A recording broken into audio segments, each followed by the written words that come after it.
Books need plot, okay? Sorry, not sorry, hate. They are siblings. I'm sorry, they are siblings. But then I remembered that we put do not drink on Bleach. I'm not going into book 2. Are you mental? Hi, I'm Georgia, welcome. Today we're doing something a bit different. Hate and love. I read contemporary romance, fantasy romance, and dark romance, so not for everyone. As someone who is such a mid-rater half time, I love a 3 to 3.75 rating. It's going to be a bit of a challenge. May offend some people, may offend myself a little bit. Just because I hated something, you might love it because I'm going to tell you a little bit what each book is about, tropes, a little bit of a gist, and you can go and read it and disagree with me and come back and disagree with me, because that's the fun thing about this, of discussing different opinions. The first series I'm going to do, you're going to see it, roll your eyes and say, well, we all know where that's going, but no, you don't. I'm splitting it up into 2. So I'm definitely going to offend some people who think we knew where it was going. But that's life. We all have different opinions. Also, something that I want to say that I've learned about this series recently that has annoyed me to the high heavens, how stupid people can be, but it does contain a spoiler. So I'm going to tell you what the series is about. If for some reason you have not read it, or you're like a contemporary romance girly wondering if you should dip a toe in, you absolutely should. But then I'm going to go on my little quick rant, and then we're going to move on and never speak about that again. But other than that, this should be a spoiler-free vlog. ACOTAR. This, and I'm only going to tell you about the first book in case you haven't read it, because the rest of it would be complete spoilers. Hunger Games meets Beauty and the Beast retelling. That's the only thing I can really tell you about this. If you are not a avid romantic fantasy reader, you need to be prepared to lock in for 100 pages no matter the cost. Like, don't pick this up if you're not going to commit to it. I would personally say, even if you hate it, read the entire book and at least get to book 2. For reasons I will explain in a moment. But I would have DNF'd if I didn't set myself the goal of get to 100 pages, because there's so many new words. Like, I couldn't even pronounce the FMC's name for quite a long time, embarrassingly long time really. So yeah, you need to set yourself a goal of 50%, 100 pages, the whole book, and just say you're going to stick with it. I luckily bought the entire series and I thought, well, I'm not DNFing it, I'll drag my eyes through it if I have to. That's how I've ended up on this big journey. So this, no surprise, is going to go in the hate, because it was so mid. And if I had to actively talk myself out of DNFing it several times, then it's not God's work, is it? It can't go in the love category. And there's another book sadly joining it, and it's not the novella. I think this is why it's going to annoy people, because the novella's made it into love. Because listen, I love a Christmas special. I love a cheeky little happy time, and we have worked hard. We worked hard for that novella. So I enjoyed it. I ate it up, okay? What I didn't eat up, I am going to annoy so many people. And what I will preface it with is that I did watch the Call Her Daddy interview, and actually learning more about a certain female character in this, I'm not going to spoil who this book is on, because there's a change in character, which for someone who has self-diagnosed OCD, I can't deal with change. So I didn't know. So I also think that is why I didn't enjoy the first half of this book at all. Anyway, I understand where Sarah J. Maas was coming from with the character a little bit more, what she was trying to do a little bit more. I don't dislike the female character after finishing this, but what I will say is, like, I didn't enjoy half of this book because of the feelings that I went in with about this character, and the feelings that I went in with about other characters that I felt were built up for so long, and then you all of a sudden have just changed the entire way we perceive them, which I understand it's a perspective shift, but I just struggle with change, so I just struggled with it. Did I think the MMC was sarcastic and spicy and fun? Absolutely. And as I say, I came to like the female main character, but if you are asking me to categorise this book as hate or love, to me, this book did not feel like ACOTAR. It didn't give me the vibe of the other 3 in the middle. So, hey, sorry.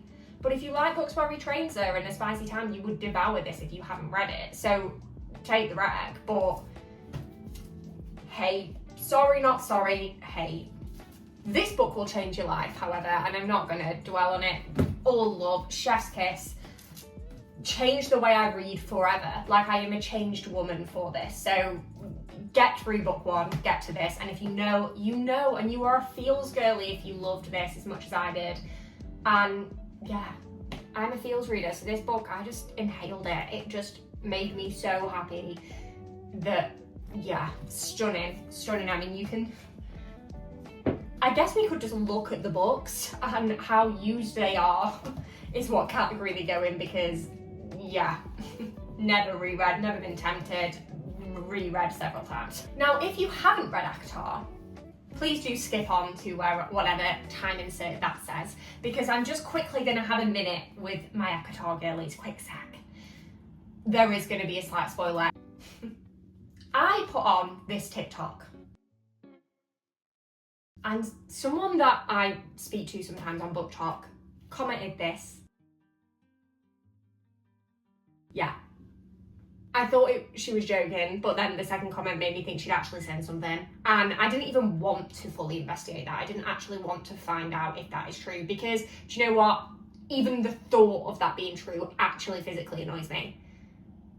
Like, it's none of my business what people get put on their bodies, but if you have only read this and you are going to the tattoo parlour to get a tattoo of Tamlin,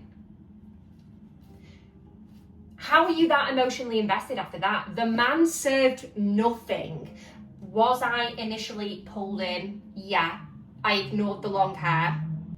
But the man served literally nothing. He just sat there and everyone else was finding loopholes. Everyone else was trying and he did nothing. And you've read that and gone, this man needs to permanently be on my body. Permanently. We all got pulled in a little bit. That's part of the fun, right? But by the end of it, I was a bit like, he's okay. You know, I'm not going to scream around town about him. How are you wanting him on your body? I hope it's fake, but then I remembered that we put do not drink on bleach, and all of a sudden I had doubts. Right, we are going to head to dark romance for a quick sec. Little Stranger by Lee Rivers. I wanted to like literally clean my eyes out with acid. Hate. And I love Lee Rivers, okay? She does the Edge of Darkness series, which really quickly we'll digress. Love. Insatiable is the first book. I believe it's on Kindle Unlimited. Dark romance.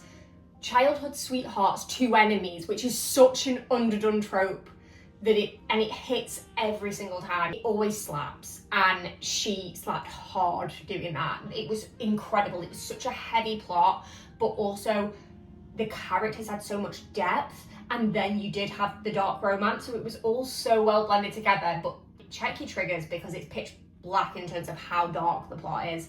The things that happen to them are incredibly sad, and it's like a miscommunication trope. So if that does your head in, what I would caveat that with is it normally annoys me, but you had so much depth to them that you kind of got why they were behaving that way, which would be the only thing I'd say to consider if you're like, no, don't do miscommunication. His brother's best friend, I believe off memory, it's been a while, but absolutely every day of the week, my favourite dark romance series ever. So I went into Little Stranger. Should I have read the book? No, because listen, I don't really like taboo romance. I have come to find it doesn't do anything for me. So I'm going to preface what I say with that. If you read Little Stranger and loved it, good for you. I'm never going to shame anyone for having a quick, fun, spicy time. And if you like taboo, great. I probably shouldn't have read it, but in Lee Rivers, I trusted, and I do still trust, because of how good the Edge of Darkness trilogy is. I was like, she'll have wrote it well, there'll be really good development, maybe it's not as bad as I'm thinking. Should have listened to my gut, because it's foster siblings. Okay, not my jam, but fine. If they are 16, 17, 16's a push, but 17, 18 onwards, where you're still going to be brought into the same household, but you're older and you don't literally see them as your brother. But when the FMC is under 10, I can't remember how old, but is a little girl is under 10, he's older, not crazy older, but he's a few years older, he's brought into the house. They are siblings. I'm sorry, they are siblings at that point. And if you are telling me that that's okay, no, the dynamics were uncomfortable. Like, from a young age, she's just sleeping in his bed, like nothing crazy, but I'm like, if that's going that way, which it clearly is, then that's just crazy. The mum was making insane decisions with absolutely no context. The FMC, in the end, there is a scene involving a staircase, and the decision she made, I should have instantly DNF'd at. And I'm not even going to say it because it's probably the only bit of plot that's in the book.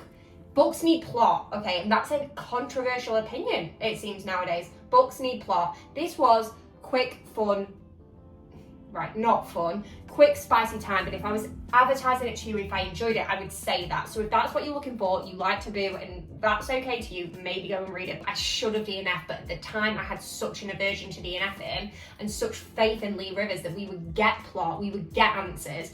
And it's not a big book, in fairness. So by the time I was like, oh, this isn't happening, I was just like tapping, searching. I was like, I need the answers to why she's done this.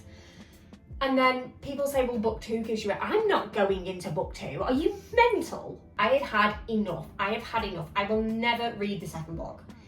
Sorry. Someone drop in a comment what the reasoning for it all was, what the plot was, because you are not paying me. No, you're not paying me to read that, okay? So hey, and I'm not going to be that long on the rest, but that was like a passion that needed to come out of me because that's been burning for a long time. But, you know, if you like the sound of that, good for you, good for you. Everyone's taste is different, go and read it, but God, no. We're going to jump to contemporary romance so that we've jumped about a bit everywhere. We've gave everyone something.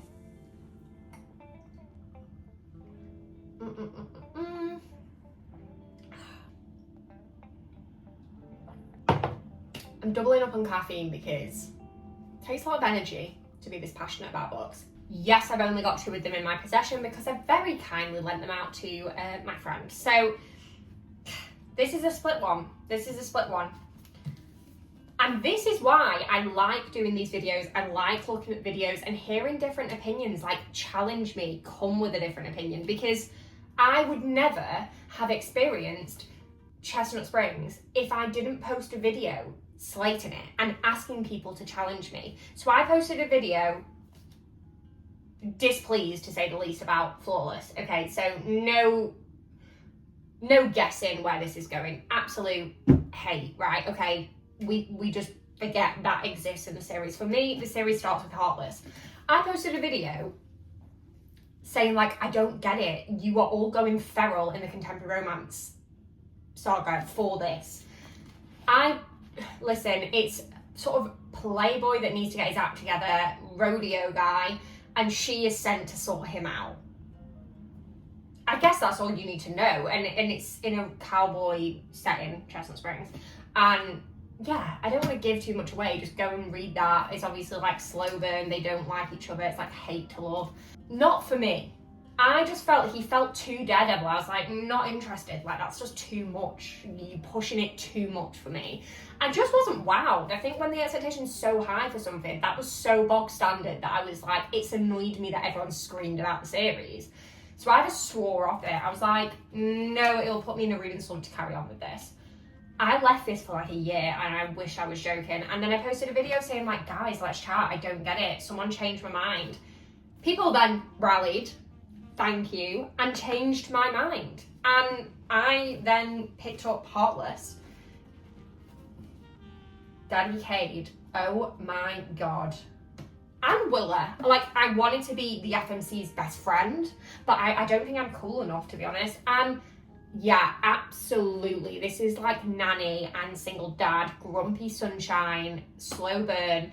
And do you know what? I really rally behind an MMC, and any character actually, who doesn't think they deserve nice things in life. And wow. So absolutely, I'm not going to go through every book in the series, but Heartless onwards, every single one would go in love. All of them. Incredible. I get it, guys. I get it. But, and I think, like, the third one, Powerless, that's a sports romance. It's like heiress and sports star and like runaway bride trope. They kind of get further and further away from the cowboyness. I just don't think I'm a cowboy gal in terms of that. And that was like so in your face. And yes, Reckless is, but Reckless is just done better. I had no explanation for that. But no, push through, yes. Or skip it, honestly. Go and read Spark Notes summary. It's fine. Okay. There's nothing more unsatisfying than actually owning the physical series, by the way, and not having the full set and then trying to talk about them in videos, but I'm sorry about that. It would have been nice to show you them all because I love the pastel colours of that.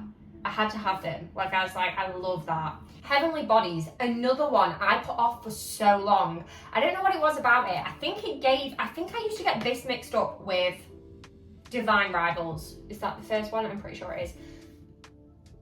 I haven't read Divine Rivals, but I, for some reason, ended up reading Wild Reverence, don't ask. I hated that. That can just quickly go in the hate. I'm not even giving that time. But I just, Astrology Gods, Stars, I thought, no. Oh my God, guys, 5 stars. Love, love, love.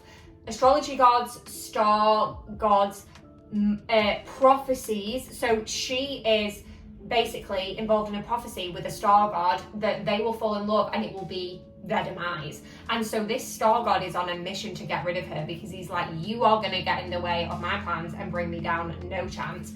And I'm not going to spoil, a lot of stuff happens. It kind of gives Romeo and Juliet of fantasy romance vibes between her and the MMC. I don't think it goes as far as enemies. He trains her. There's just natural dislike because their families despise each other. But one of the most protective MMCs I've read about ever. I was just sobbing at the way that the MMC actually cared for her. Like, I thought it was so beautiful. It was so well done and lovely. And I just was like getting choked up. But I was like, it's not sad, but the acts of kindness, the acts of service, the protection was stunningly done. And then that, guys, oh my God, whiplash. Something huge would happen and I would be like, why are we moving on? Why have we not festered on that? And then something else would happen and it would repeat and I would just jaw on the floor for like the final chapter in its entirety. So much anxiety, stunning. I've actually got, this is going to upset you. They didn't have the paperback and I really, really wanted the physical copy. I haven't read it. I've been honestly, I needed a break from that. Like, there was so much anxiety and then I'm like, it's a 5-book series apparently. And I think we're only 2 books out or maybe 3 max, but I just have anxiety. I need to read it, but I just keep putting it off because I'm scared, like the way that ended, and I don't know if I'm ready for that level of plot.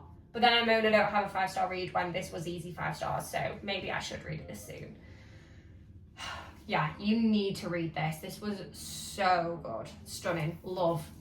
Can we just admire this little book cup that my mum and dad got me? Because I started like BookTok and BookTube and stuff this year and they wanted to show their support. And they were like, you can use it in your videos, and just aren't parents so precious? Like, I was just like, that's so cute. I was like, I'll put it on my little bookshelf because I don't want to put coffee in it and it's also not huge, like it's smaller than they thought. So I just thought it's a lovely little ornament. Nice little touch. I know what one we're going to do next. We're going to do Shield of Sparrows because Rights of the Starling has just come out. This is one of them that falls into that awkward 3 to 3.75 category. I think I gave it 3 stars or 3.5. I'm going to say I gave it 3. Don't come for me. Listen, arranged marriage, I am all over every day of the week. Like, I love an arranged marriage trope because I think it brings a sort of beautiful forced proximity. Like, there's no forced proximity like arranged marriage for me, or some kind of bonding to them, if you know what I mean. Like, I don't know if there's books where there's like weird bond ties. The best forced proximity. And so I was so excited to go into this, but hey, sorry, if I'm going one way or the other, it is never going to be love. I'm not going to read Rights of the Starling. I have made the decision. I feel I personally have valid reasons for this, and this is why I'm not going to slander the book itself. If I had to make an observation, it was a little slow paced for what I like, just because I was so intrigued. I wanted to get to where they were going the entire time and find out what was there. That's the only thing I will say on the actual book, because a lot of people love it. I do like a lot of that author's other work, so it's not the book necessarily. I really did not like the MMC. Like, I didn't fancy him, I didn't care, I kind of wanted the FMC to be with someone else. I just was not shipping it at all, and I need that. Like if it's a fantasy romance, I need to back the romance. So no. And then if it was slow paced on top of that, like I could have dealt with the slower pacing if I liked the MMC and the glimpses we got, because we also didn't get that much of them together in my opinion. So I'm trying to think of how I would describe this. This was like a unique magic world, so it does appeal to a lot of people for that reason. I believe it has monsters in it off memory, and you don't really know much about like the MMC side of things. She's sort of shipped off as a princess in a trade. Her family aren't that nice to her. She's kind of like the spare princess, and it's an arranged marriage, and she goes, and then they're like, I remember there being like piratey vibe, and then like literally they are in this place like sifting through a kind of forest on a journey to get to somewhere. And I'm not going to say anything else, but that's all that comes to mind on it. And yes, there's plot twists in it and stuff, so you know, go and give it a go. But for me, I just didn't manage to form that connection. I've seen a lot of people saying Rise of the Starling is slow as well, so I think it's the pacing of the book, and then like the ending's crazy. So I don't know, if everyone was raving, maybe I'd have given it another go, but I think I am standing firm in that based off what I've seen of people's reviews of it and how I felt about the first one. So hate for me if I have to place it anywhere. This is another one of them upsetting situations where I do own the series in its entirety, but I've lent out book one to another friend because I'm nice like that and I share my books. But Magnolia Parks. Listen, Magnolia and BJ for me are the modern day Cathy and Heathcliff. They are so Cathy and Heathcliff coded. The quote farming in this book, insane. Like some of the quotes, incredible. This is love. My favourite contemporary romance series ever. Boys of Tommen are a close second, so love, that's Irish, coming of age, trauma, check your triggers, and Johnny and Chandler, that stunning. But yeah, so read that as well. Irish coming of age, the first book's rugby player, rich rugby player meets like vulnerable, abusive home background, poor FMC, and the way he takes care of her is stunning and delicious, and they just get better and better. But this is number one. So the first book is just Magnolia Parks, and then it does a bit of an interesting thing where it flicks at the same time. So you end Magnolia Parks, and I'm pretty sure you go into Daisy Hates. I don't know why they're in the wrong. I've maybe picked them up the wrong way around. You go into Daisy Hates, and Daisy Hates happens at the same time as the first Magnolia Parks, but they're like completely different stories within the same thing. But like they don't cross over as much as usually they do in like interconnected books. This is like socialite sort of, I would say like influences, but they're kind of more regal than that, and it's just complete toxicity at its finest. Like if you liked the Wuthering Heights film, you are a reader, but really you would inhale this. Like I stand by that. You know, the quotes, Magnolia serves with the quotes. Like there's quotes in the first book where she's like, if you cut me wide open, would I bleed loving him? Yeah, if that doesn't convince you, listen, it's toxic, you've got to be okay with certain things, but you're in for a ride, and it is a beautiful ride. It's just socialised, messy relationships, toxicity, and quotes that you're just going to be like, where's my pen? Give me my highlighter. Stunning. Love. The final one I'm going to do is a dark fantasy romance, so let's merge the genres a little bit. This upsets me a lot. I'm going to preface. The Legacy series. Books 1 and 2 were 6 stars. Reign of Shadow and Endings, 6 stars. I remember I read them Christmas 2024, and I was hibernating. I was like, no one come near me. Like I am sitting, locking in, reading these. I was like losing sleep to stay up and finish them. I was inhaling them. So this is Legacy and Fae, but Fae are viewed as the lower of the two, which I thought was quite interesting. Dark fantasy romance, check your triggers, but essentially RFMC, the way it all works is that the Fae have to have some of them become sources for the Legacy, and they basically like top up their power, and there's like a source bond going on. So force proximity, what I was kind of on about earlier. And obviously RFMC doesn't want to do that, but that's the way that life works in their realm. So she has to do that, and it's urban fantasy, and there's just so much going on. It's like multiple POV, but it was stunning. Like, it was so well done. And listen, morally pitch black M&C, but you're kind of questioning yourself because you're like, I kind of want it to work though. But you know what? Great. Book 3, I did start to notice a change with the FMC. So book 3, gun to my head, hate. But it was like maybe a 3.5, 3.75, but I didn't love it. Or maybe it's because the comparison, it just didn't hit as hard. It was good, but it isn't serving 6 stars like the first two. The first two were just incredible. So that would be mid, but it would have to lean towards hate, but I didn't hate it, so I am gonna preface. The last book,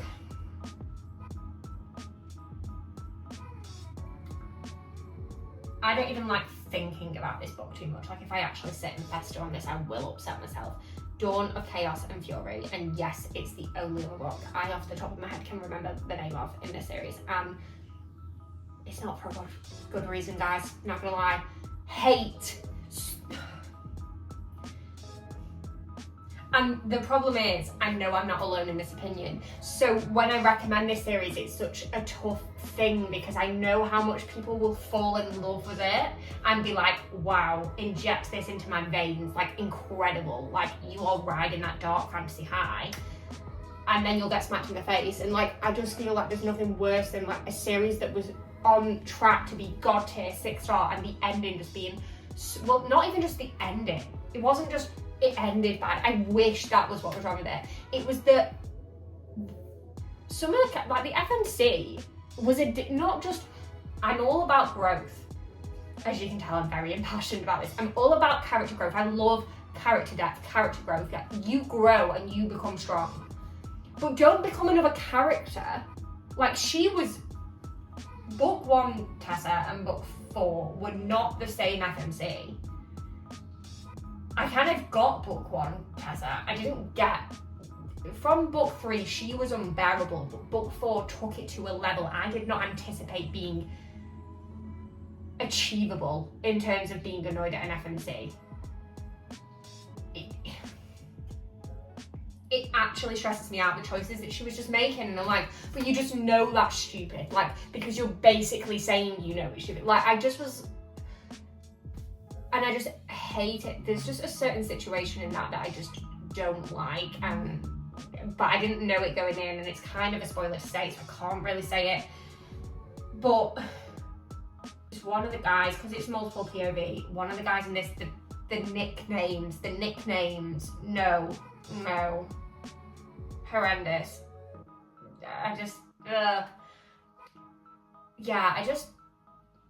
I mean, look, were the characters I cared about? Yeah, there was 1 or 2 that I was kind of back in. I kind of cared about their POVs, so all wasn't lost, but is that really a win? Is that really the happy ending for a 6 star series? I actually didn't care how the series ended. Like, if I could DNF and it not be disrespectful to books 1 and 2, I would have hard DNF. I actually did walk away from the book for a while and came back to it because I was like, no way, I'm just in a bad mood. No.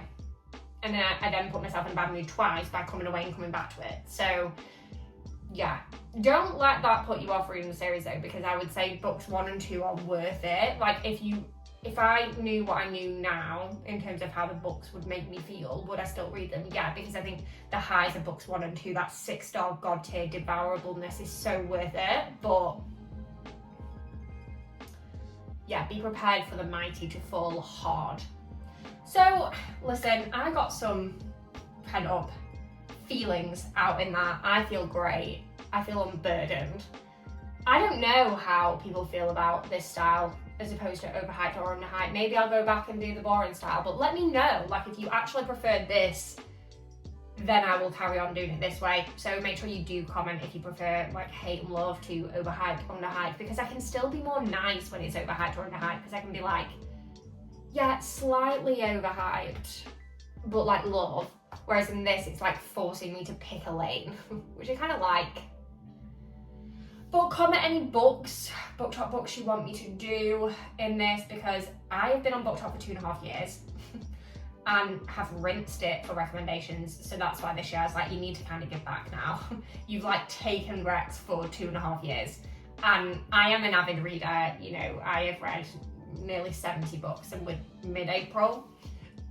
So I've probably read most of them. So I can just fling them in a video and do love and hate and probably either trigger you or you'll be like, yeah, you're my girl. So yeah, comment, let me know. But thank you so much for watching and I hope to see you all soon.